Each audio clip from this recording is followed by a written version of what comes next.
শহীদ হাদি কিসের জন্য জীবন দিয়েছিল? তারা তো হ্যায়ের পক্ষে অবস্থান না নেয় বাধ্যতামূলক। আমরা বলতে চাই, যখন হ্যায়ের পক্ষে গণজোয়ার, হ্যায়ের পক্ষে গণস্রোত, হ্যায়ের পক্ষে মানুষের অবস্থান দেখে দেখে তাদের চক্ষু চরক গাছ হয়ে গেছে, তখন তারা বলতে বাধ্য হয়েছে, প্লিজ আপনারা কিছু মনে করেন না, আমরাও হ্যায়ের পক্ষে আছি। আমরা বলতে চাই, এটা ভাওতাবাজি বাদ দেন। আপনারা নেতারা বলেন হ্যায়ের পক্ষে আছি, কর্মীরা আবার নায়ের পক্ষে প্রচারণা করে বেড়ায়।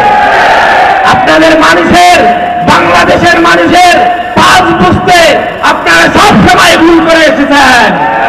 আপনারা ভুল করে এসেছেন ছাত্র সংসদ নির্বাচনে বাংলাদেশের মানুষের শিক্ষার্থীদের পাঁচ বুঝতে ভুল করেছেন। এজন্যই শহীদ আবু সাঈদের রক্তে রঞ্জিত ক্যাম্পাস, ডাকসু নির্বাচন, এই বেরোবির নির্বাচন বন্ধ করে দিয়ে, সাকসু নির্বাচন বন্ধ করে দিয়ে আপনারা প্রমাণ করেছেন আপনারাও ফ্যাসিস্টের মতো ক্ষমতায় আসতে চান।